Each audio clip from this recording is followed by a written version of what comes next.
Hello everyone, and welcome to another one of our Sunday celebrations. This Sunday is a little special. It was filmed live at our center on April 11th, and Sarah Adams, who is a ministerial intern, gave the talk. I'm sure you're going to enjoy it. We also have Kurt Saxon as our practitioner in the house today. We have Joe Gillespie in the house today, and our artist in residence, Lee Coulter, in the house today. So settle in, make yourself comfortable, and enjoy our celebration.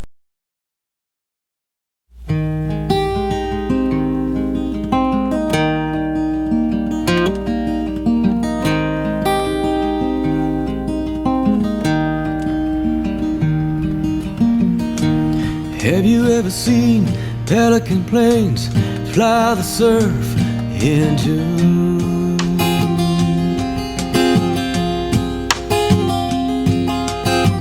Near Tower 12, where the sand swallows up your feet so cool.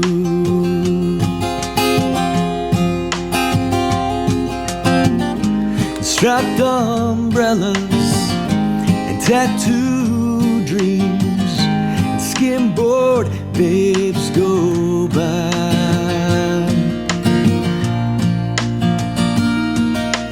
Take all of this world and let it crash over my skin. There's no moment left in time that can hold me down again. And the sun is right and the mood is bright and the birds floating on the sand. I'm here and now and all around, and the smile on my face expands.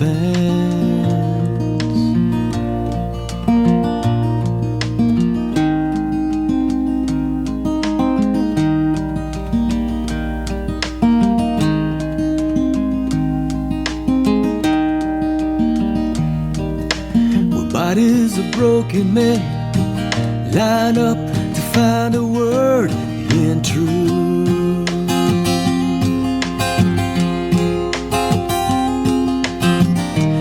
Everything they say is gonna be another time, a book or two.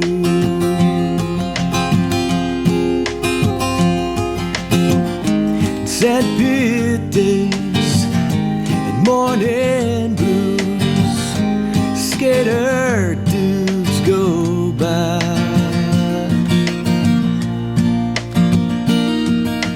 Take all of this world and let it crash over my skin. There's no moment left in time that can hold me down again. And the sun is right and the mood is bright and the birds floating on the sand. I'm here and now and all around, and the smile on my face expands.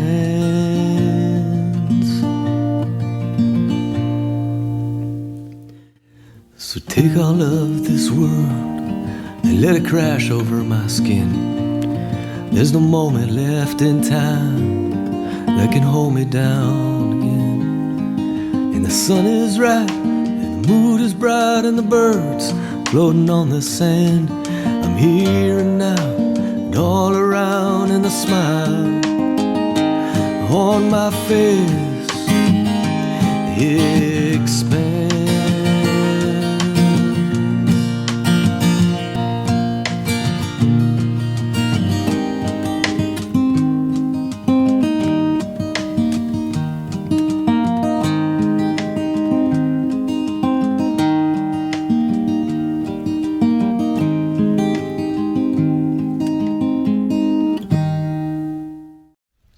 Good morning, everyone. Welcome to our online Sunday service here at the Hilltop Center for Spiritual Living. I'd like to welcome you all here this morning, and if it's your first time joining us, no matter what path you're on, we just want you to know that you belong here, and we are grateful for you to join us here this morning. And for those of you that have not been able to join us, that I have not seen in a long time, at the center, just want you to know that we missed you and love you, and know that you will be back with us soon. So now I'd just like to give thanks and be grateful for all that's unfolding here this morning in the music, in Reverend Guy's words, in each of you that are here with us, just to be grateful, to recognize that divine presence in each of you. And so now I'd like you to just join me in prayer. May we surrender to the divine truths of life in each moment. May we see God in all that crosses our path in this life. May we see in this present moment that everything in existence is somehow collaborating to keep us alive and well right now. May we be overwhelmed by gratitude and allow it to flow back into the world through each of us.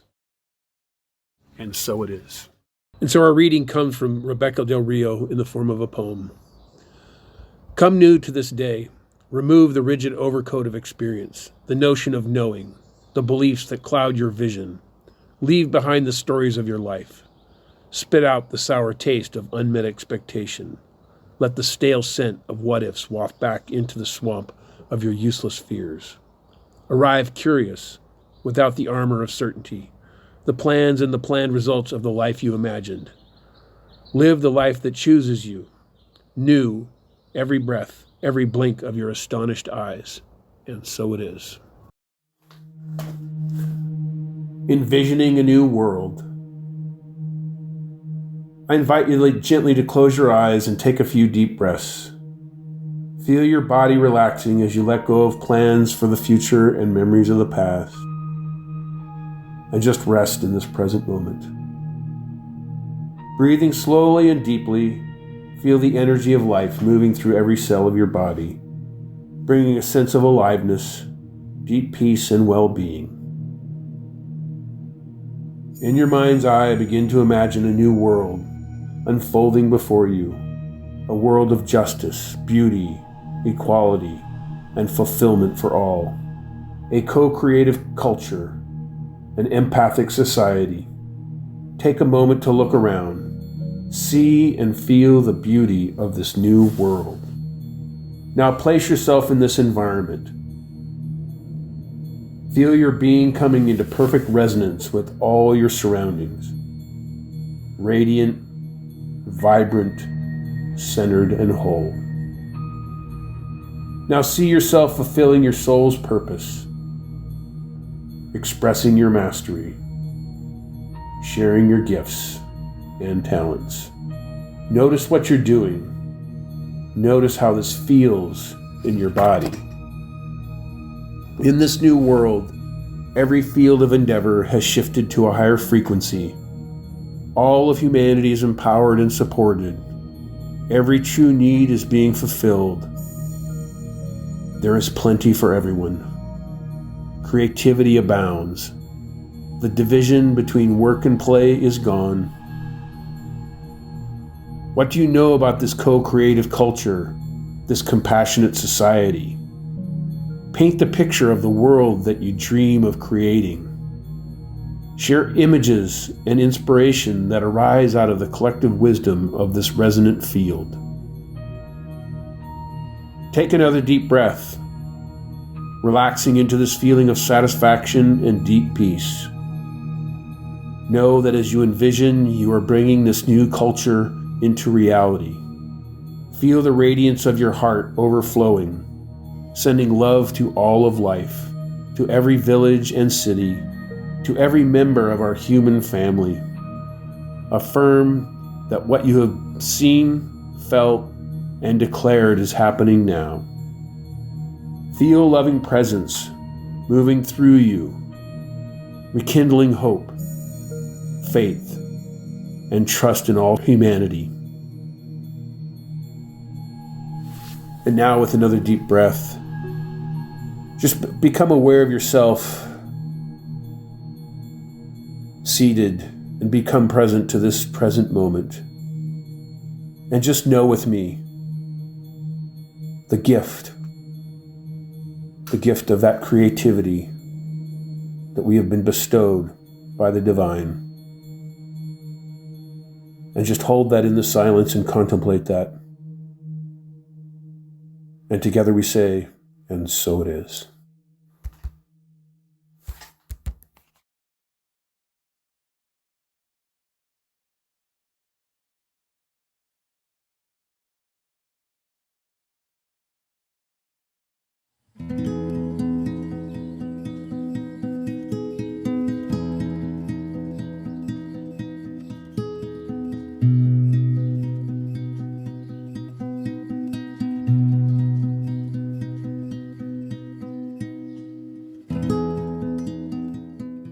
Thank you, Lee. So it's really my honor to introduce our speaker today. Sarah Adams has been a practitioner of religious science for 12 years. But what I find it remarkable, she was raised in this philosophy. It's kind of a rare animal for me to meet, so that's an honor too, actually. Someone whose life has been steeped in what we're doing right now. She and Reverend Guy have known each other for, I think, about 18 years, is what you said. And that first started, I think, at Midtown Church, where Reverend Guy and his buddy and colleague, Kevin Busey, founded and then directed that church. And she continues to serve Universal Spirit Center with Kevin Busey in San Diego. And one interesting thing she shared with me is that, Reverend Guy isn't here today. He's in Seal Beach. Other churches like to hear what he has to say too. And probably where he speaks most often when he's not here is at Universal Spirit Center. And so when somehow Spirit has divinely appointed him to speak there, who ends up being his practitioner in service but Sarah? So I just thought it was kind of appropriate that when Reverend Guy is often about blessing someone else with his words and his wisdom and his love, that here we have Sarah Adams to bless us here at the Hilltop Center. Thank you. So, yeah, it's so wonderful to be here. It's just lovely. And I do love Rev Guy, and we seem to love the same people, the same spiritual teachers, and we seem to find, every time he was at Universal Spirit Center, somehow I was on the schedule to be on that platform. So there's definitely some good connecons there. So it's happy to be here. We also happen to love the same spiritual heroes, and so one of them we've bonded over is Rob Bell. And so I thought I'd start our time together today with a story that I heard from Rob. And it's this. It's about this Rabbi Akiva, who lived during the Roman times 2,000 more years ago. And it came that he was walking home on late at night. It was dark and foggy, and he's walking the path to his village, and he misses the turn, and he ends up walking and running into the Roman outpost in the area. And he stumbles up to the outpost, and there's a big tall wall, and there's a guard at the top who's kind of rustling around, and the soldier looks down and says, "Who are you? What are you doing here?" And the rabbi says, "Excuse me?" And he says, "Who are you? What are you doing here?" And the Rabbi Akiva says, "How much are they paying you?" And the soldier says, "Excuse me?" And he says, "How much are they paying you?" And he says, "Well, 10 denarius a week." And he said, "I'll pay you twice that to come to my house every morning and ask me those two questions. Who are you? And what are you doing here?" So isn't that true? If we're on this path of renewal, we need to live into those questions. Who are we? And what are we doing here? I mean, that's the most important thing. So when I think about this path of renewal, it's more about a path of the spiritual life. And if we're on a spiritual path, we're on a path that's awakening and expanding into something greater than we are in the moment. And I like to think of it in two ways, context and consciousness. So really, to me, that's the essence of science of mind, consciousness. We are conscious beings. We're individualized experiences of this one consciousness. And we have the ability to think and direct our thoughts, to inquire and wonder and reflect. So we can direct our thoughts in whatever direction, consciously or unconsciously. And then we have context. As human beings, we give meaning. That's our unique trait as being the human species. We assign meaning to things. We make symbols and stories out of everything that we see. So what story are we living our life into? What do we consider, even on a bigger scale? What's the universe? Is the universe a friendly place? Is it rigged in our favor? Are we all just walking each other home? What's the context that we're living into? For me, I think of it kind of in the same terms, to borrow a phrase from Martin Luther King Jr., I think of it as the arc. The arc of the universe bends towards transformation. So everything is rigged in our favor. Everything is on this path of renewal, supporting us to renew, even when it can be difficult or challenging, and certainly it has been this last year, right, for all of us. There's been something that's been hard or isolating or physically challenging or emotionally, spiritually. So it's important for us to think about and to be and live into the context and consciousness that we have. So along with this context and consciousness, in Buddhism, there's an idea of awakening that's the two wings of awareness. And so those two wings are wisdom and compassion. So back to the idea that we can see and direct our thoughts. The wisdom is, what do we see? How clearly and how honestly and truthfully can we see what is right in the midst of our experience, right where we are? And then the compassion part is, how do we hold it? How kindly and lovingly and compassionately can we be the witness that sees what we're seeing? So I think the degree to what we can see is a degree to how lovingly can we hold that? How can we, because we have this innate capacity for shame and blame, and some of us have some really developed inner critics. Mine's pretty articulate. I don't know about yours. So, so the degree that I can be loving and hold and just behold what may be hard in my path right now is the degree that I can see more clearly. And so, so in order to fly, and to be in this winged bird of freedom, there's compassion and wisdom. So speaking of it being hard, I have another little story from somebody else that I follow, Tara Brach. Okay, so she's a Buddhist teacher. She does retreats, and so somebody at one of her mindfulness retreats wrote a poem. So they was being mindful after a meal, right? So she tells this story. This man, after being mindful of a meal, he wrote this little poem, and it was called "Feels True." Settling into what is here, what is true. The felt sense that I ate too much. Sit with the fear that I'm getting fat. Hand on belly.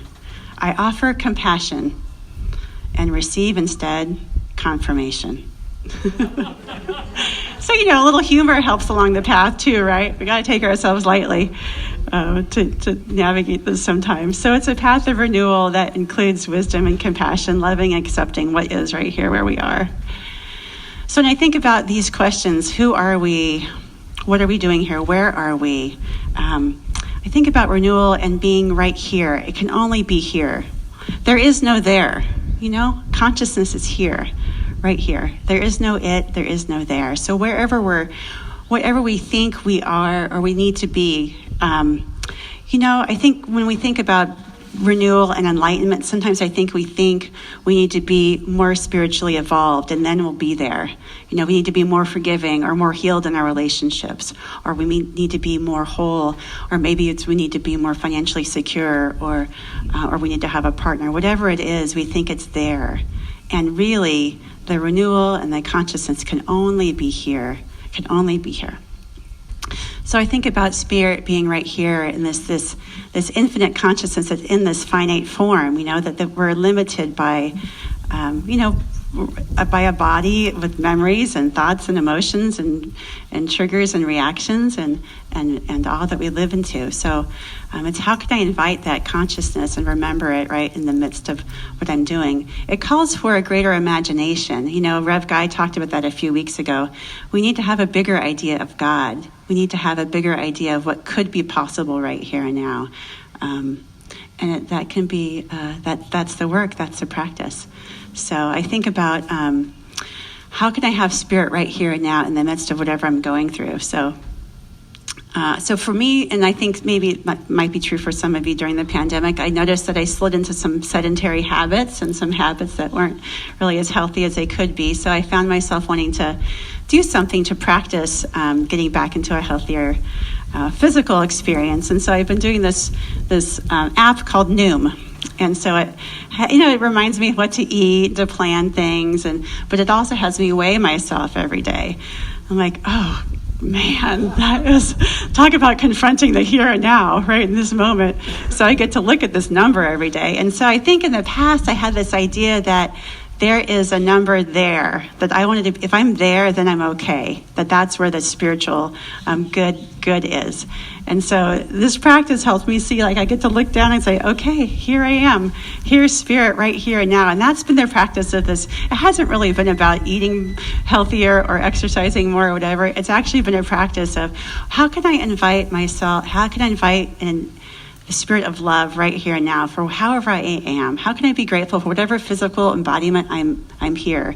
How can I be grateful for my breath or my health or whatever it is right in this moment, right in this number, rather than this using it to judge and shame or criticize myself. So that's part of it, is where are we? It's right here. The other part is when is it? It's right now. And so I think back to, our teaching symbol and the idea that there's spirit that's manifesting,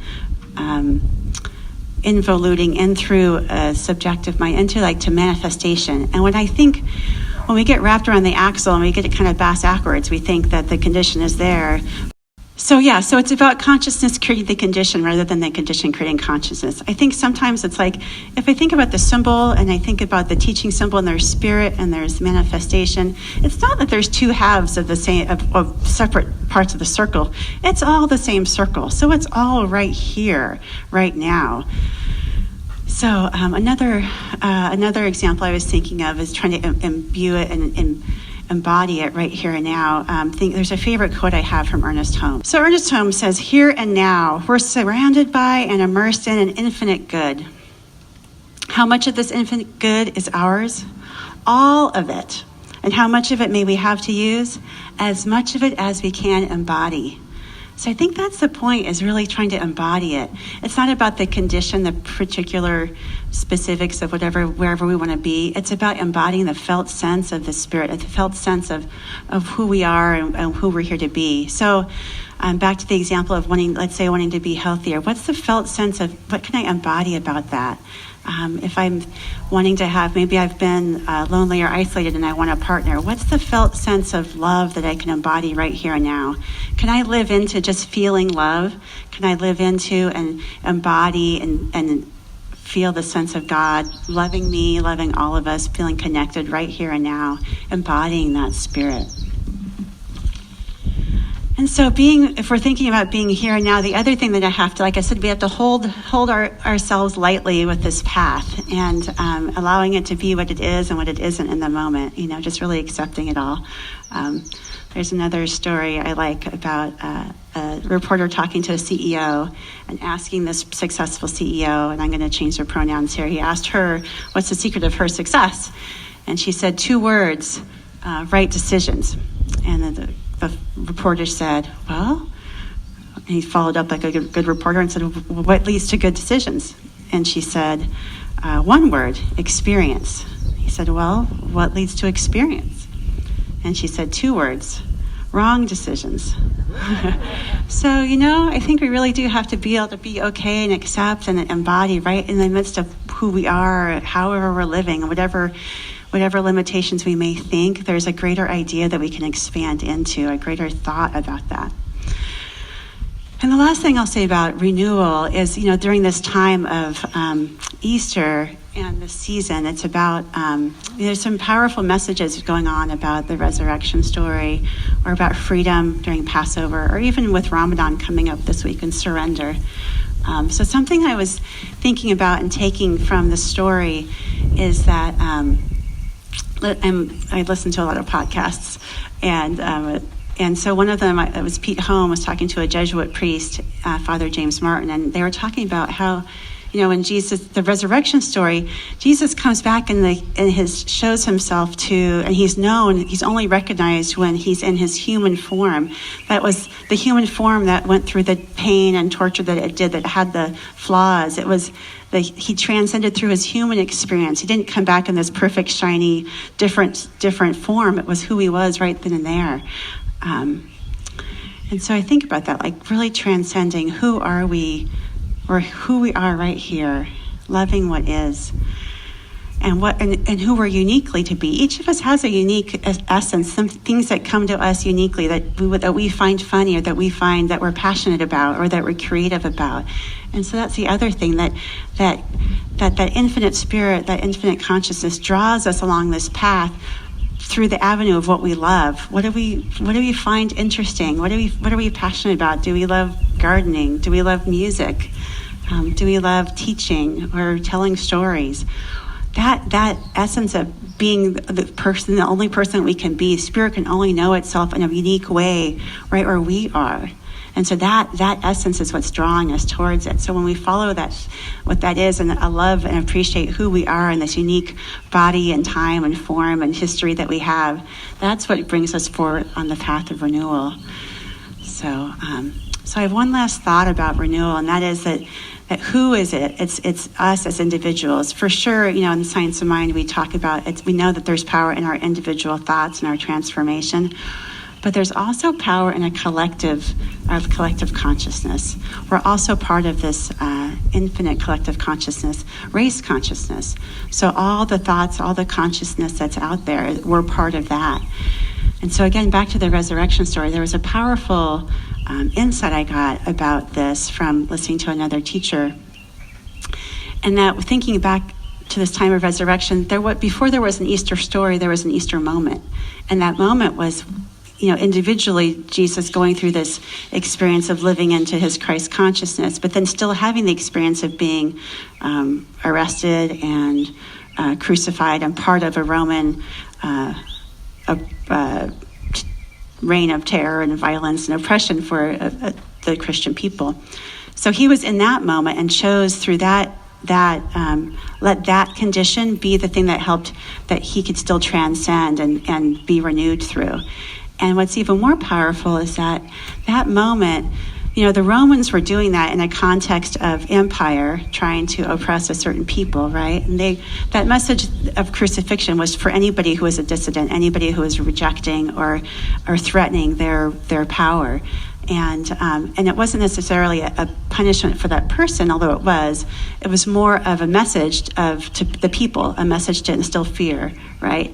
So what's powerful about the collective consciousness is that they took that one moment, that one thing that happened to Jesus, and they redefined it. They gave it meaning. The meaning they gave it was of complete opposite of what the Romans intended, right? They gave it meaning of freedom, of infinite good, of an infinite love, of something that can't be vanquished or suppressed or killed.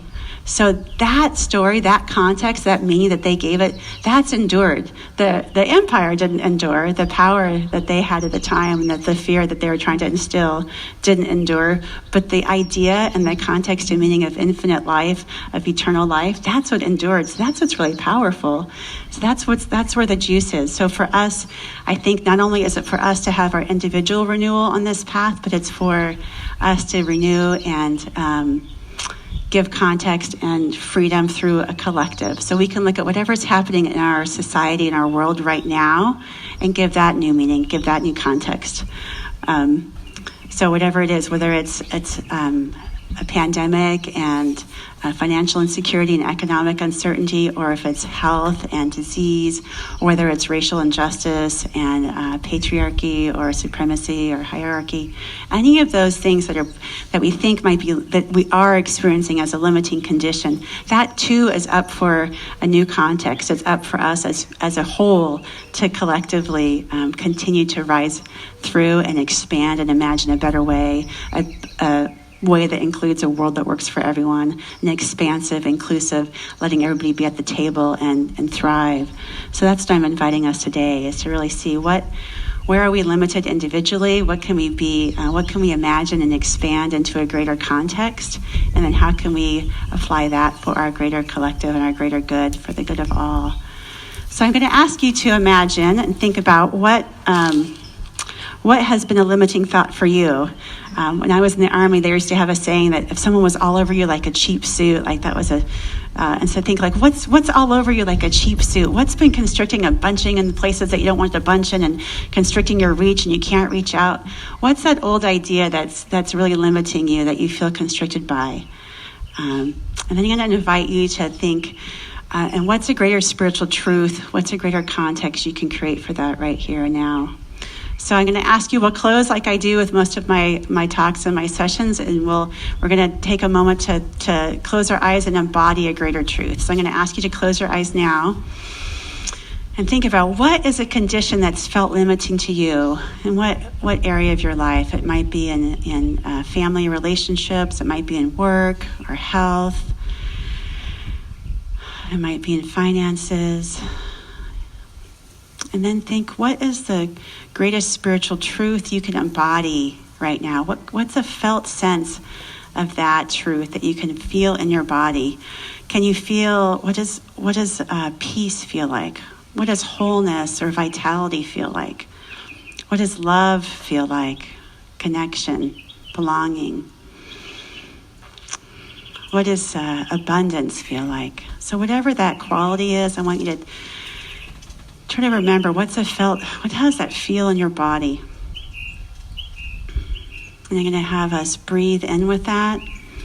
So let's breathe that in. And hold that, let it saturate your being. And then release. And so I'm knowing right here and now that infinite good is at hand. There is an expansion of consciousness right here for all of us. That there's an individual divine idea that's uniquely, magnificently expressed in each person here today and each person listening wherever they are. So I know that greater good is being embodied right here and now. That greater idea, that imagination of a bigger idea of God, a bigger idea of good is absolutely unfolding and manifesting as only it can, uniquely and beautifully for each of us here. I'm so grateful to know that. I let that be. I'm so grateful to know it's already done. And I surrender it and let it be, and so it is. So thank you. Thank you so much, Sarah. That was wonderful. I am in such a good space after that. Thank you.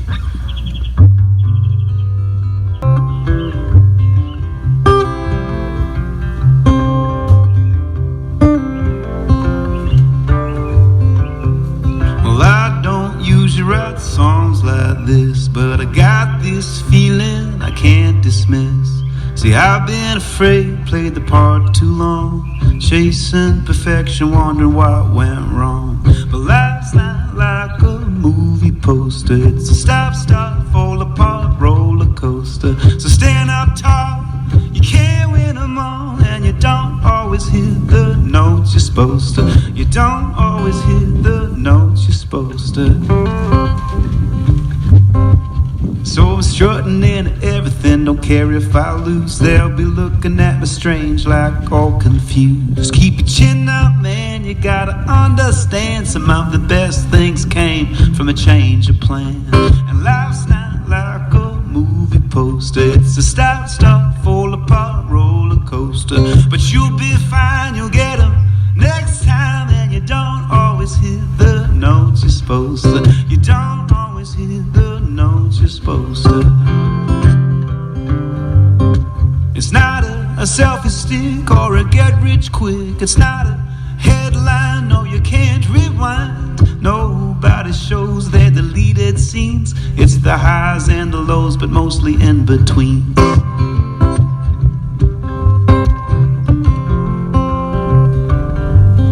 So keep lending your hand and humming your tune. You could reach for the stars and fall for the moon. There's people hurting and the world's gone berserk. Won't you breathe with me, 'cause our lungs still work. And life's not like a movie poster. It's a stop, fall apart roller coaster. But we're okay, it just wasn't my day. And you don't always hit the notes you're supposed to. No, you don't always hit the notes you're supposed to. See, you don't always hit the notes you're supposed to. Well, I don't usually write songs like this, but I got this feeling I can't dismiss. I was too busy wishing for my destiny. I was missing all the magic right in front of me. Happy Sunday, everyone. Thank you again for being part of our celebration. We're just so grateful for your continual and generous support. Please make sure that you check out our YouTube channel. There are so many resources available to you, and they just get more and more every day. And again, to those whom you love and those whom you receive love from, I wish you many, many, many blessings.